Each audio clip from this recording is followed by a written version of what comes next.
ఒక light question actually. చేసినప్పుడు బయటికి వెళ్ళగా ఎలా ఉంటుందో చూడాలి, లోపల మైండ్లో అయితే రన్ అవుతుంది. ఐ హోప్ బాగా మేనేజ్ చేశారు బాగానే అనుకుంటా. మేనేజ్ చేశారు. అల్లు అర్జున్ గారి నెక్స్ట్ లైనప్ గురించి అందరు పెద్ద హీరోలకి లైనప్లు అన్నీ ఫిక్స్ అయిపోయినాయి కదా. నెల్సన్ గారు అంటున్నారు, అప్పట్లో అట్లీ గారు అన్నారు, ఇప్పుడు త్రివిక్రమ్ గారు అంటున్నారు. దాని గురించి ఏమైనా చెప్పగలుగుతారా? అంటే ఏం లేదండి, ఇప్పుడు Pushpa December 6th release, first August 15th అనుకున్నాం కదా. సో అప్పుడు ఏంటంటే ఒక ప్లానింగ్ ఉండేది.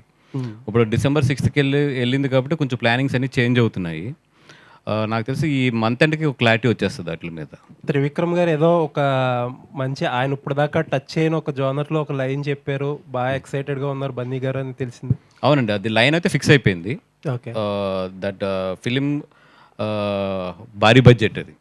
ఇప్పుడు ఆ ఫిలిం భారీ బడ్జెట్ చేయడానికి చిన్నబాబు గారు కానీ అరవింద్ గారు కానీ వీళ్ళందరూ వెళ్ళి ఇప్పుడు ఫైనాన్సెస్ని కార్పొరేషన్ ఎత్తుక్కోవాలి, అంత భారీ బడ్జెట్ అది. Okay, first pan India film మన త్రివిక్రమ్ గారికి.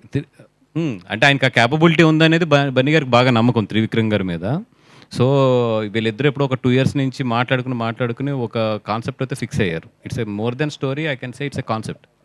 అది ఫిక్స్ అయ్యారు. బట్ దాని బడ్జెట్కి, దాని ప్రీ ప్రొడక్షన్కే మాకు 1.5 year టైం పడుతుంది. అట్ ద సేమ్ టైం దాని ఫండ్స్ కలెక్ట్ చేయడానికి కానీ అన్నిటికి కూడా డెఫినెట్గా it's a very big project. Looking forward అండి. యా. అంజి గారు ఇక్కడండి. మైసెల్ఫ్ హేమమాలిని అండి. ఫస్ట్ ఆఫ్ ఆల్ నేను వెస్ట్ గోదావరి అమ్మాయిని. సో మేము ఫ్రెండ్స్ అండి, అంటే బాగా కనెక్ట్ అయిపోతాం.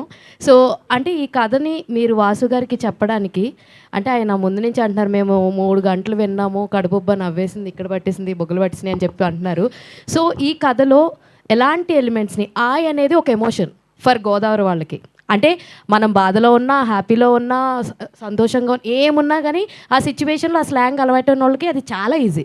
సో ఈ ఆయలో మీరు ఎన్ని ఎమోషన్స్ని చూపించాలనుకుంటున్నారు? అండ్ మీరు బన్నీవాసు గారికి అంత ఈజీగా ఆయన నవ్విచ్చేసే అంత, అంటే మీరు ఆన్ స్టేజ్ కూడా బాగా నవ్విచ్చేశారు. సో అప్పుడు ఆయన దగ్గరికి వెళ్ళి కథ చెప్పడానికి ఏం ప్రిపేర్ అయ్యారు? ఈ టెక్నిక్ చెప్పనా నేను. బన్నీవాస్ గారికి కథ చెప్తే గమ్మున ఒప్పుకోవడం అనేది ఇండస్ట్రీలో బాగా ఎక్కువ ఉంటుంది, లేదా ఆయన టైం తీసుకుంటాడు బాగా చెప్పడానికి. కానీ అందుకని కథ చెప్పకుండా ఫన్ చెప్పుకొచ్చాడు మొత్తం, నాకు ఇష్టం వద్దని చెప్పి.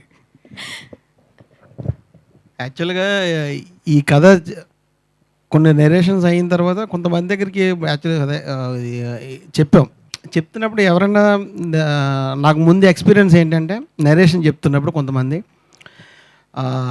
మనం చాలా ఫన్ అయినా కానీ ఎమోషన్ మాకు చెప్తుంటే మధ్యలో ఏదో ఫోన్ వస్తుంది, ఇలా చూస్తుంటారు.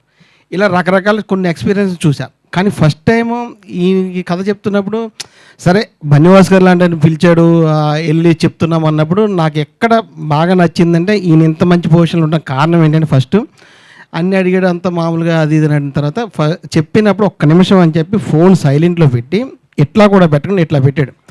అప్పుడే ఫిక్స్ అయ్యా ఈ సినిమా నాకు ఓకే అవుతుందని. అంటే ఇంత జెన్యున్గా ఇంత ఇదిగా వినటం మాత్రం నా ఎక్స్పీరియన్స్లో ఫస్ట్ టైం. ఈయన చెప్పిన తర్వాత ఏదో ఒక చిన్న ట్యాగ్ లైన్ ఉంటుంది, అక్కడ చిన్న కిసిక్ అని నవ్వాడు. ఓహో దీనికి ఎంత కనెక్ట్ అయితే మన సినిమా వర్కౌట్ అవుతుంది అని చెప్పి వరుసగా ఆయన వీక్నెస్ అర్థమైపోయింది మీకు. అది అర్థమైంది. అక్కడి నుంచి ఎంటర్టైన్మెంట్ ఉన్నదే ఎంటర్టైన్మెంట్ అండి. సినిమాలో ఉన్నది 220 ఎంతో ఉంటుంది లెంత్. అయినా 2 hours హ్యాపీగా నవ్వుకుంటారు, 20 minutes చాలా ఎమోషనల్గా వెళ్తుంది. ఇందులో ఏంటంటే చెప్పింది మేము ఎక్కువ ఫ్రెండ్షిప్ని ఇంకో కొత్త యాంగిల్లో చెప్పాం. అదే ఇప్పుడు కూడా చెప్పకుండా ఏంటంటే, చిన్న అమలాపురం, అది గోదావరి జిల్లాలో ఒక క్యాస్ట్ బేస్డ్ ఏదో ఒకటి ఉంటుంది. దాన్ని ఈ సినిమాలో చాలా ఎంటర్టైన్మెంట్గా డీల్ చేసాం.